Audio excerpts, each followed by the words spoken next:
तो क्या हाल है भाई सभी का। आई होप कि सभी ठीक होंगे।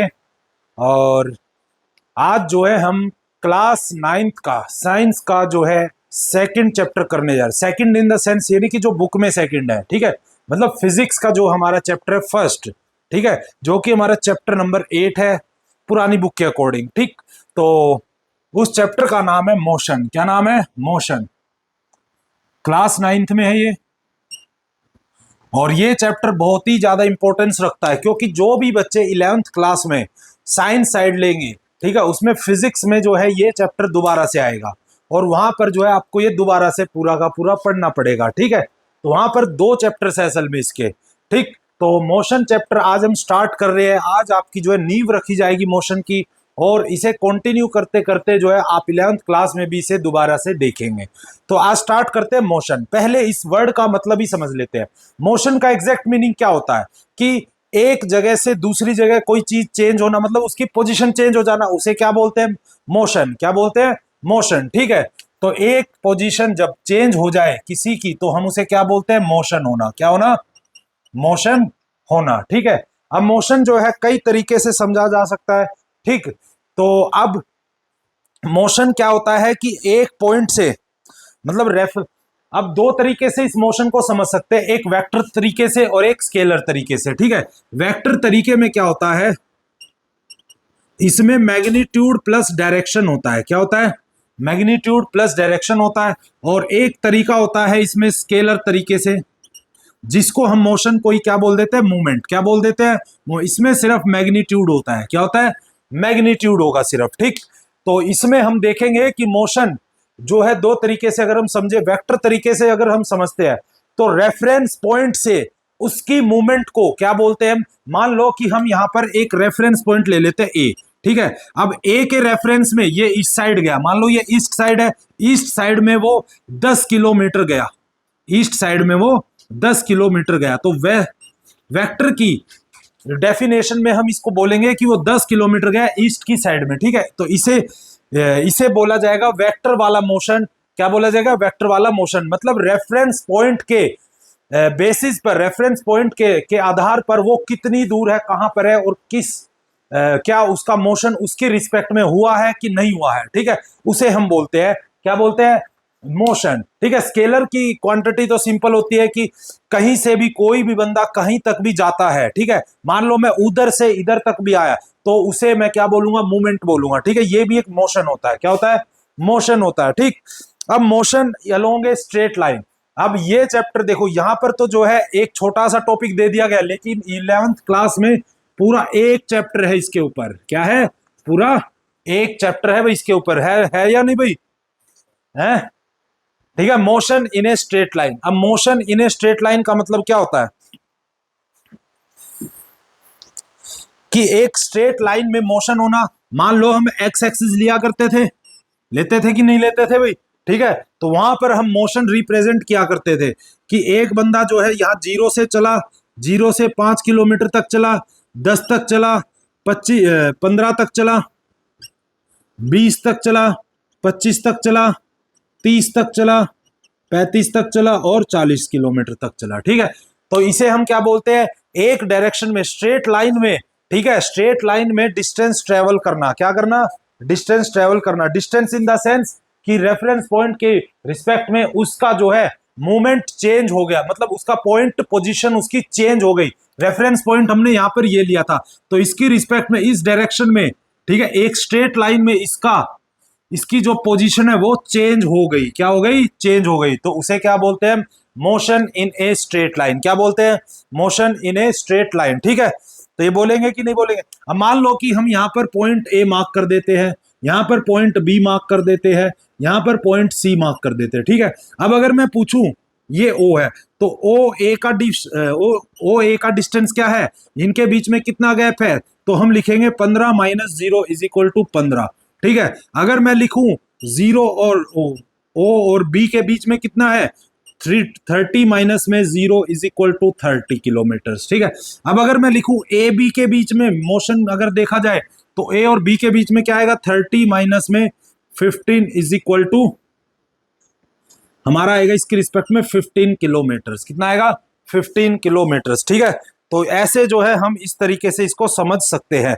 ठीक है, अब ये पूछे कि भाई ओ से लेके ए तक और ए से लेके सी तक कितना डिस्टेंस बनता है, तो ओ से ए तक या फिर ए से बी तक मान लो, ए से बी से और ए से सी तक, सॉरी ए से बी और बी से सी तक, तो ए से बी कितना है भाई हमारा 15 और बी से सी कितना है भाई हमारा +10, तो टोटल कितना हो गया ए से सी तक हमारा हो गया 25, कितना हो गया 25 किलोमीटर। तो इस तरीके से जो है हम motion in a straight line समझ सकते हैं कि एक ही दिशा में, ठीक है, एक ही डायरेक्शन में एक स्ट्रेट लाइन पाथ पर, किस पर, एक स्ट्रेट लाइन पाथ पर, ठीक है, मोशन होना, उसे क्या बोलते हैं, motion in a straight line, motion in a straight line. ठीक है, अब यहीं से एक वर्ड का इजाद होता है जिसको हम अभी तक कह रहे थे डिस्टेंस, डिस्टेंस। ठीक है, एक नया वर्ड हमारी जिंदगी में आता है जी, जो कि होता है डिस्प्लेसमेंट। क्या होता है,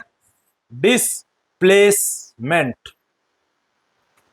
ठीक है, डिस्प्लेसमेंट। ठीक है, अब ये जो है एक वेक्टर क्वांटिटी होती है। ठीक है, मैं अभी वेक्टर क्वांटिटी आपको बताऊंगा, लेकिन पहले मैं कुछ टर्म्स, उससे पहले जो जिसकी रेफरेंस में हम वेक्टर पॉइंट और स्केलर पॉइंट को अच्छे से समझ पाएंगे वो हम क्लियर कर लेते हैं। डिस्प्लेसमेंट, डिस्प्लेसमेंट जो होता है वो फाइनल पोजीशन माइनस में इनिशियल पोजीशन होता है। मतलब कि वो इनिशियली जहां पर खड़ा था उसकी रिस्पेक्ट में वो फाइनली कहां तक पहुंचा। ठीक है, तो फाइनल पोजीशन माइनस में इनिशियल पोजीशन होता है। ठीक है, तो मोशन जो है एक वेक्टर क्वांटिटी को रिप्रेजेंट करता है और डिस्प्लेसमेंट भी क्या है, तो जो भी डिस्टेंस उसमें ट्रेवल करा जाएगा मोशन में उसको क्या बोला जाएगा, डिस्प्लेसमेंट। क्या बोला जाएगा, डिस्प्लेसमेंट। ठीक है, तो यहां पर हमने देखा कि डिस्प्लेसमेंट का फॉर्मूला क्या बन जाता है, डिस्प्लेसमेंट का फॉर्मूला क्या बन जाता है, फाइनल पोजीशन माइनस में इनिशियल पोजीशन। तो ये हमारा फॉर्मूला बन जाता है डिस्प्लेसमेंट का। ठीक है,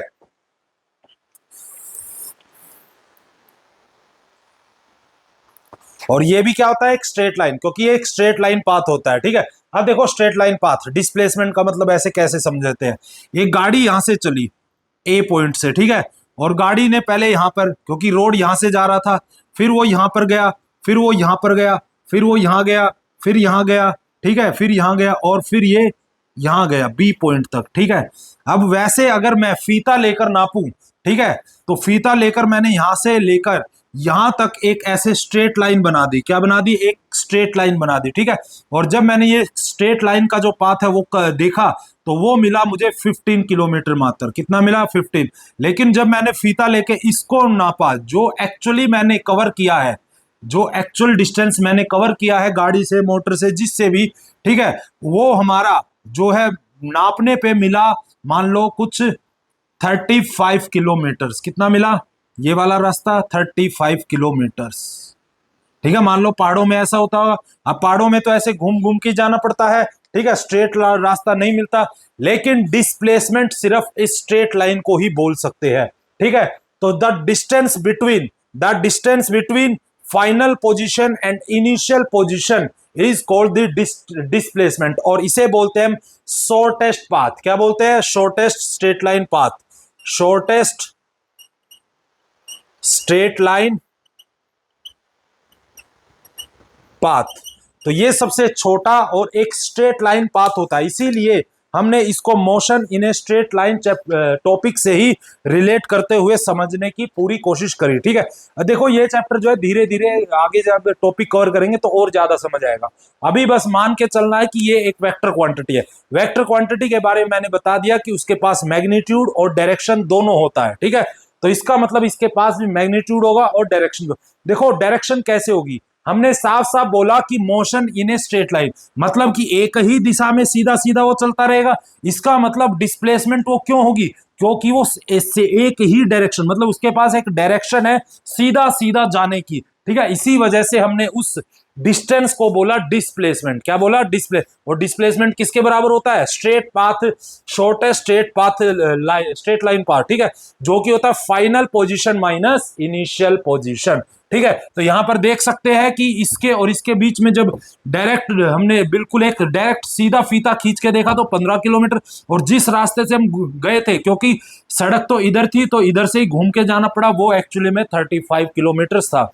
ठीक है। तो इस तरीके से जो है हम ने इसके बारे में थोड़ा बहुत जानने की कोशिश करी। ठीक है, ये आज इंट्रोडक्टरी क्लास है, ये कोई इतना बहुत ज्यादा इंपॉर्टेंस नहीं रखता, लेकिन बस ये एक इनिशियल स्टेज पे हम इसको बस पढ़ने की कोशिश कर रहे हैं। अब जैसे ही आपकी 1 या 2 क्लास और बीतेगी, ठीक है, आज शायद इतना समझ ना हो, लेकिन जैसी 1 या 2 क्लास और बीतेगी तो आपको मैं शॉर्टी से कह सकता हूं कि हर एक टॉपिक आपको बिल्कुल क्लियर हो जाएगा। ठीक है, देखो फिजिक्स जो है थोड़ा सा परेशान करती है, लेकिन फिजिक्स को थोड़ा सा टाइम दोगे और थोड़ा सा उसमें फोकस रखोगे तो उससे परफेक्ट नंबर साइंस में नहीं आते, वो हमेशा full out of full marks देगी, क्योंकि इसमें जो है मैथमेटिक्स का रोल आ जाता है और मैथमेटिक्स हमेशा बिल्कुल परफेक्ट आंसर दे सकता है आपको। ठीक है, तो इसके हम सभी टाइप से जो है क्वेश्चन जरूर करेंगे हर एक चैप्टर में, जितने भी हमारे फिजिक्स में चैप्टर्स है।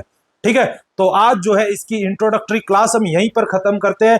यहां पर हमने आज समझा कि मोशन एक्चुअली में होता क्या है। ठीक है, मतलब रेफरेंस पॉइंट की रिस्पेक्ट में जो भी पोजीशन चेंज हो रही है उसे हम क्या बोलते हैं, मोशन बोलते हैं। ठीक है, मोशन 2 तरीके से, एक स्केलर और एक वेक्टर। जब उसमें डायरेक्शन और मैग्नीट्यूड होगा तो वेक्टर कहलाएगा, और जब वो सिर्फ और सिर्फ स्केलर उसके पास मैग्नीट्यूड होगा तो वो क्या कहलाएगा, हमारा सिर्फ स्केलर क्वांटिटी कहलाएगा। ठीक है, अब यहां पर हमने जब motion in a straight line पढ़ा, motion in a straight line पढ़ा, हमने वहां पर साफ साफ कह दिया कि उसके पास डायरेक्शन है एक सीधी, बिल्कुल स्ट्रेट लाइन पाथ है उसके पास। ठीक है, इसका मतलब क्या है, हमने मैग्नीट्यूड को क्या दे दिया, डायरेक्शन दे दी। तो इसका मतलब जो भी इसमें डिस्टेंस नापा जाएगा वो एक वेक्टर क्वांटिटी होगी, और डिस्टेंस जो है वेक्टर क्वांटिटी में नहीं आता, तो उसको हमने बदल कर क्या लिखा, डिस्प्लेसमेंट। क्या लिखा, डिस्प्लेसमेंट। ठीक है, अब डिस्प्लेसमेंट किसके बराबर होता है, फाइनल पोजीशन और इनिशियल पोजीशन का डिफरेंस। क्या होता है, फाइनल पोजीशन और इनिशियल पोजीशन का डिफरेंस कहलाता है। ठीक है, तो इस तरीके से मैंने आपको पूरा अच्छे से समझाने की कोशिश करी, लेकिन आप हो सकता है अभी कुछ बच्चों को समझ ना आया हो, लेकिन थोड़ा सा 1 या 2 क्लास और बीतने दीजिए, बिल्कुल आपको सारे टॉपिक अच्छे से क्लियर हो जाएंगे। ओके, तो नेक्स्ट क्लास में मिलते हैं।